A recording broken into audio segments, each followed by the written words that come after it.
Good morning, everybody. We're in Mirabeau Park, and we're going to ride the Centennial Trail, see where it takes us. The weather seems a little sketchy, but hey, it's not winter. Let's go.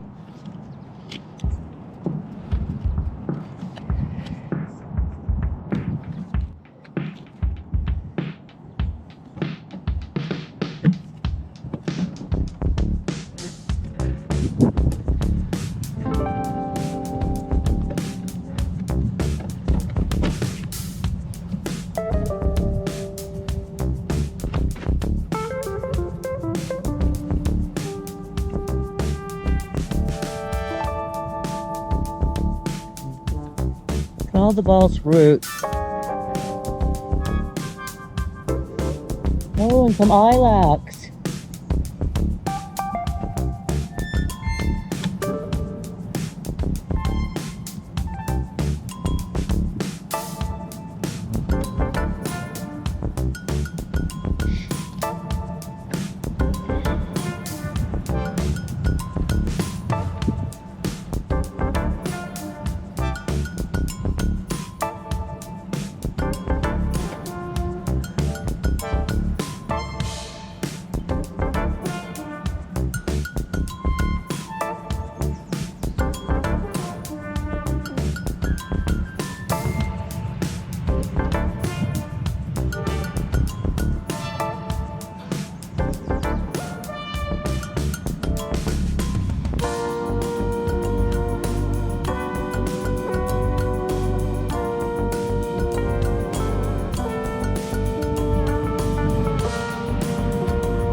And there's a lot of construction going on around here. Holy smokes. Ooh, lupins. Gotta love spring.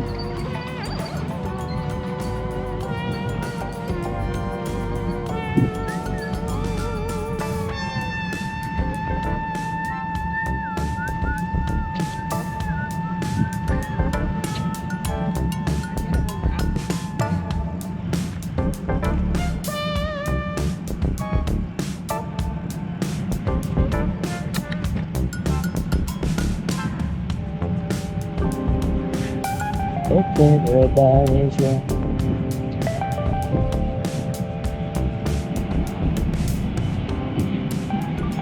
So the trail is called the Centennial Trail because Spokane Valley created the original 10.5 miles, and it was nearing the 100-year anniversary of Washington becoming a state. So they called it the Centennial Trail. Today, the Washington section of the trail stretches over 40 miles from 9 Mile Falls to downtown Spokane to the state line, and more than 2.5 million people use it each other. Holy cow.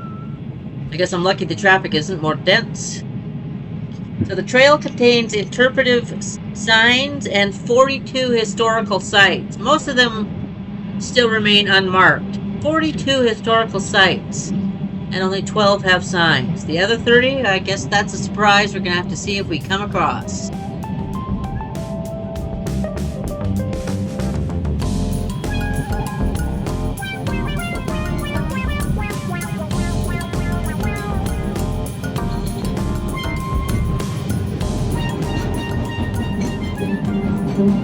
Run over my train!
It's kind of hard to see it from here, but on the right, across the river, is Plants Ferry Park, a 95-acre sports complex, home to 12 soccer fields, 5 football and baseball diamonds, playgrounds, and picnic shelters. It's now a minor sports empire, and with recent modernization and planned future expansion, it has goals of growing a sports tourism. More than 2,500 local kids participate in Spokane Rapids youth soccer each year, and this park hosts numerous tournaments, games, and races. There is a monument at the park that commemorates the first residents in Spokane Valley, the home of Antoine Plant, the half-French, half-Blackfoot fur trader that settled here in 1849. And he built a ferry to cross the river in 1851, and hence the name of the park, Plant's Ferry.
Amazing, all this construction. All these houses here on the left.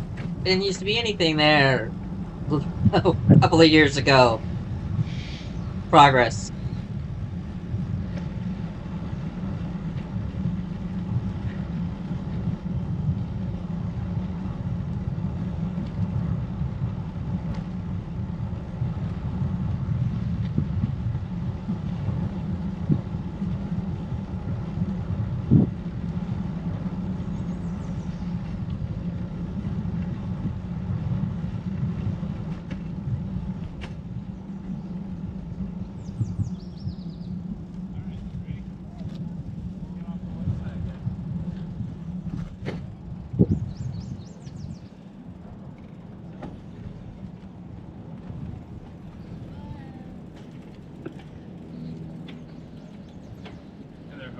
Good, how are you guys? Good, thanks.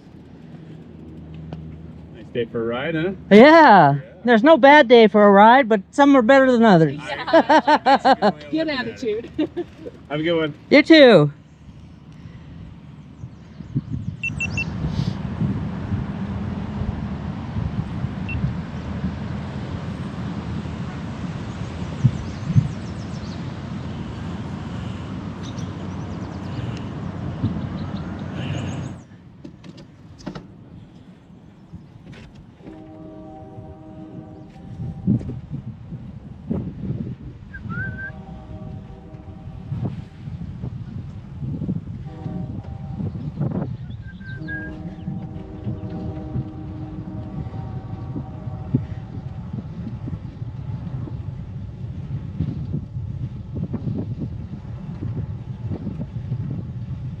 All geeses. Spokane River has served as a vital resource for the indigenous Spokane tribe for thousands of years. Fish, water, transportation. The riverbanks along this stretch are less lush with cottonwoods and willows, and bird watching is generally pretty good here. Waterfowl are abundant.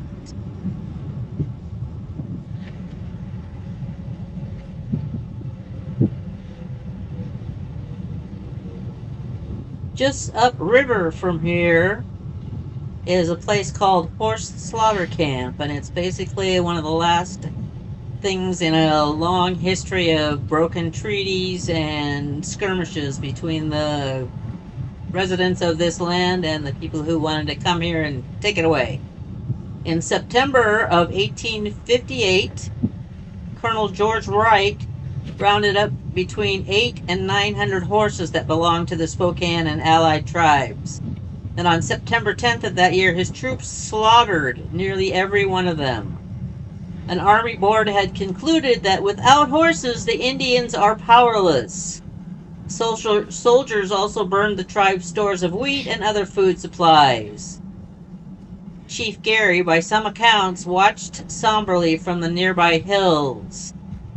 The bleached bones spread over such a wide area that from the high point you could see the killing grounds from miles away. The Spokane Indian name for the site was White Lake. This river has real weight and history to it. And now it's a bike path.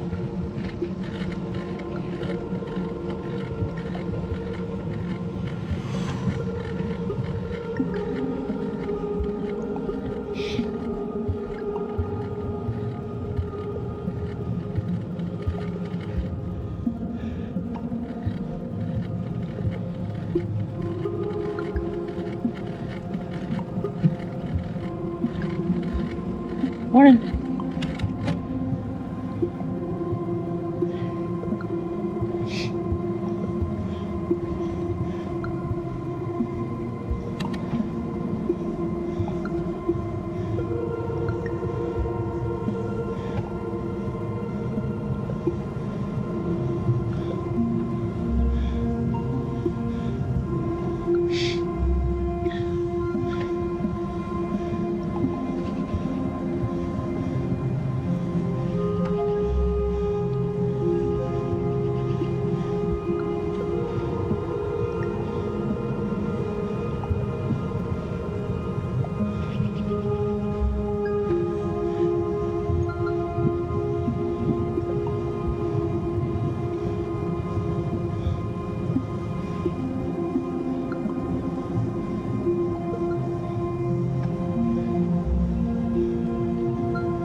Morning.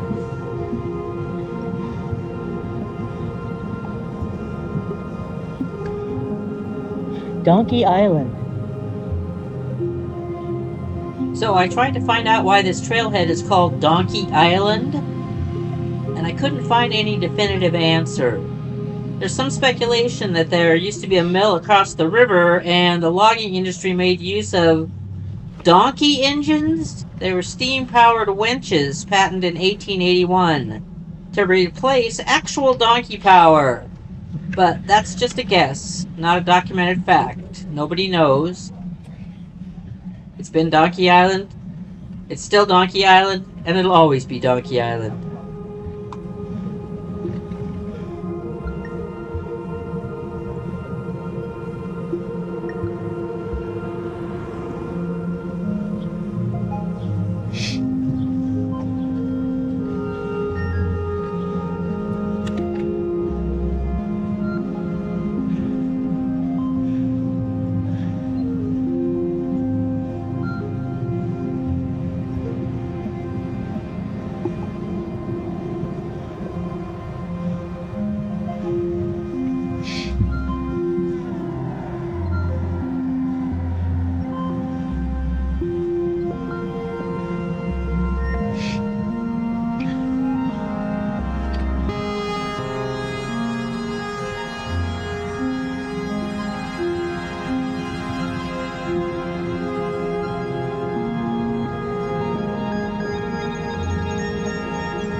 Okay, bye.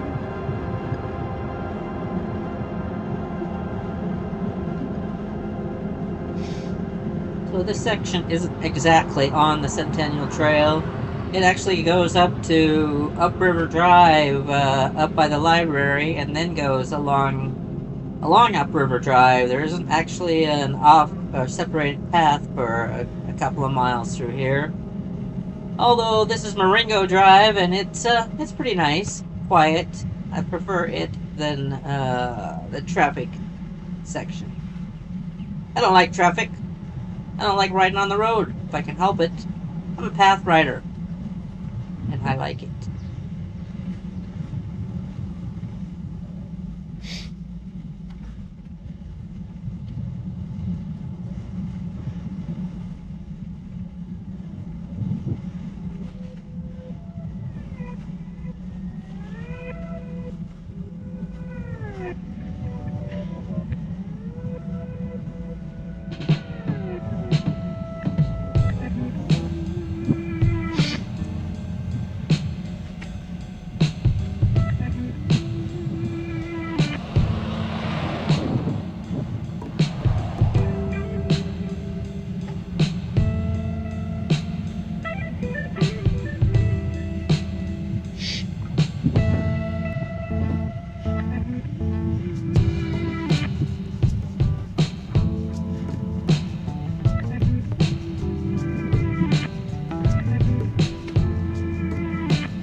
Didn't always used to be such a pussy about riding on the road. I mean, I rode coast to coast way back in the day when I was a kid, but I'm old now.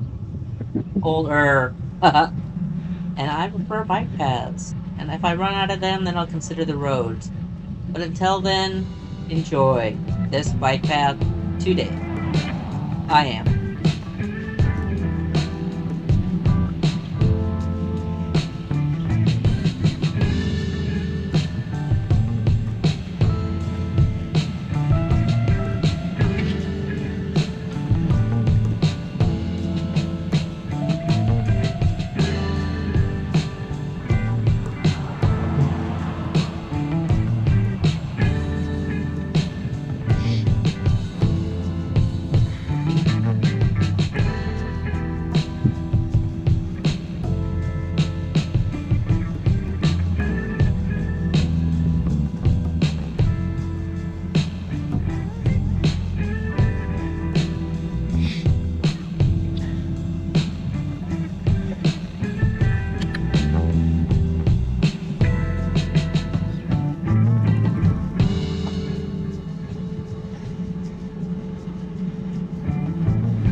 Ah, looks like I got a tailwind.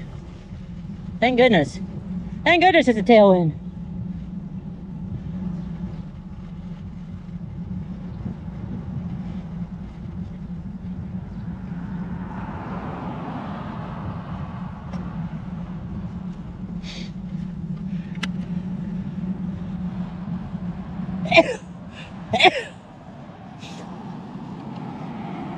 Oh, bless me. Okay, now time to take my life in my hands one more time for a dash across Oregon.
Wow. This used to be just dead end.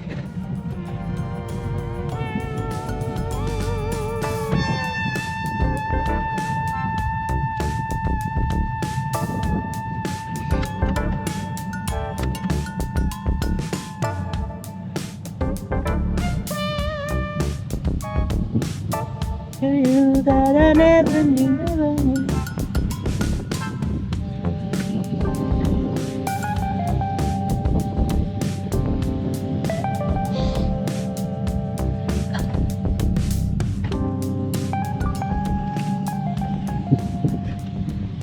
Yeah, that parking lot didn't used to be there. You used to just basically hit the dead end and you couldn't park there. But nice.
Pet owners must be on leash at all times.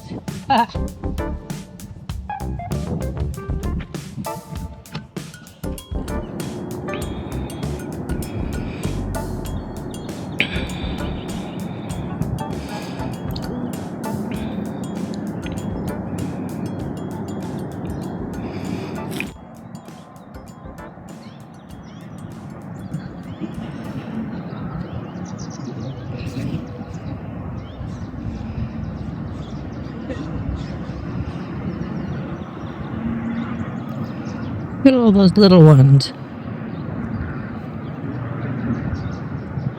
Still fuzzy.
The Denny Ashlock Bridge.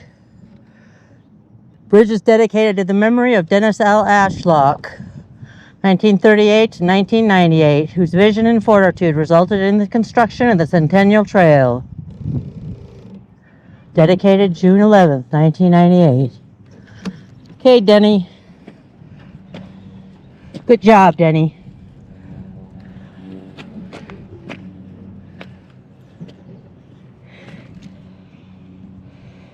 I guess this is a good place to start the story of the Missoula floods. These giant boulders here, they got no business just being here like that. They're called erratics, meaning they're granite boulders on a basalt field that have with no granite for 1,000 miles. What happened was during the late about 20,000 to 13,000 years ago, a Cordilleran ice sheet pushed a massive lobe of glacial ice southward into the Idaho Panhandle, and they dammed up the Clark Fork River. And the river backed up for 200 miles into western Montana, creating glacial Lake Missoula. Lake Missoula was as deep as 2,000 feet at the dam and held more than 500 cubic meters of water at its fullest, nearly 5 times the volume of Lake Erie, and then the dam broke. Water burst through the maze at the base of the dam at a rate of 10 times the combined flow of all the rivers in the world, and the lake drained in a matter of days. floodwater reached speeds of 60 miles an hour, and at peak discharge through the Spokane Valley has been estimated at 17 million cubic meters per second. For reference, the Amazon River, the largest river on Earth, flows at about 200,000 cubic meters per second. So the river flow through this valley was roughly 85 times the Amazon at peak. And the water was almost 600 feet deep when it passed over what is now Spokane. So this bike path was like under 60 stories of water moving at highway speed. And so the boulders that you see all over around here, like these big giant granite boulders the size of small cars, were carried by the flood from Idaho and deposited across central Washington. Some of them were tumbled, but many didn't ride the water itself. They rode inside of icebergs. When the ice dam shattered, huge chunks of glacier broke free and floated with the flood, carrying rocks that had been frozen inside of them for centuries. And when the iceberg melted or grounded out, the rocks just dropped right there in places that make no sense. Unless you know this story.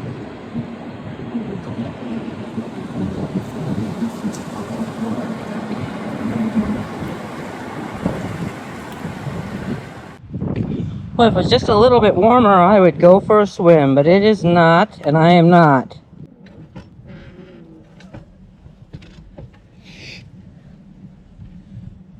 So here's the crazy part of that story, and I had heard about the flood before, but I did not know that the dam formed and collapsed dozens of times over about 3,000 years. The ice would dam up the river, the lake would fill, taking decades, then the dam would fail, drain catastrophically, and the glacier would slowly advance again and redam the river. Lather, rinse, repeat. More than 25 floods had peak discharges exceeding 1 billion cubic meters per second.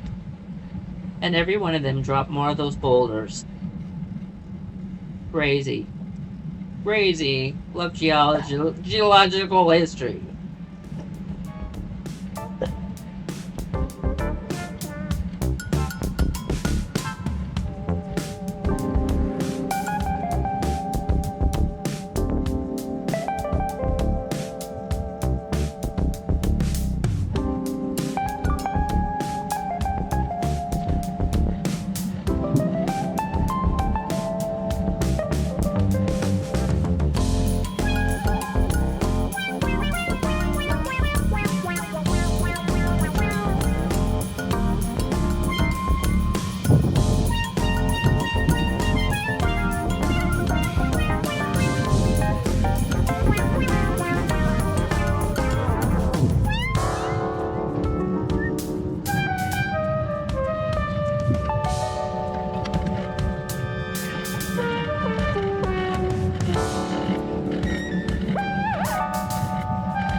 On your left.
So this is a 50-acre Mirabeau Point Park, and it encompasses 10 acres called Mirabeau Meadows, and then there's this man-made waterfall called Mirabeau Springs.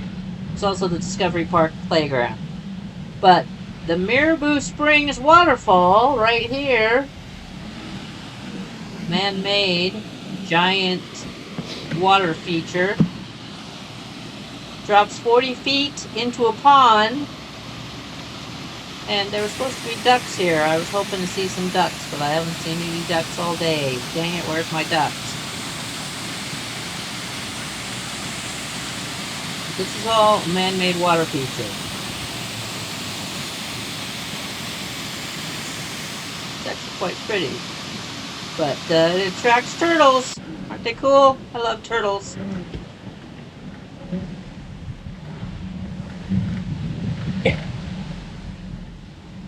There's a trail loop that runs around the park itself.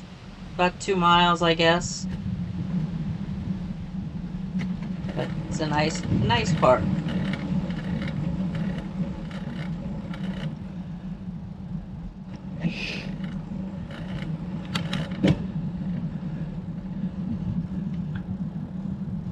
Aw, that used to be a drinking fountain.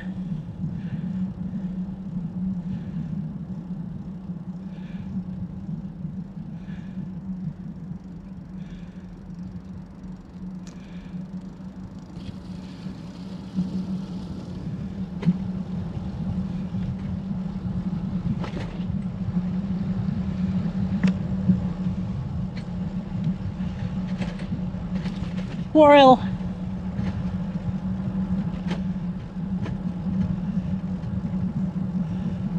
So I guess this is what they're calling Mirabeau Meadows.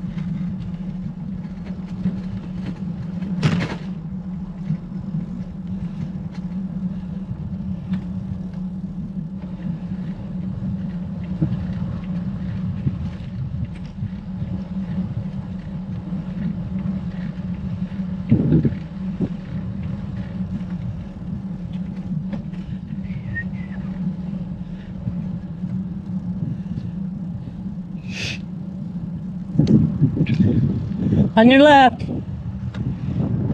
Thank you.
That was awesome!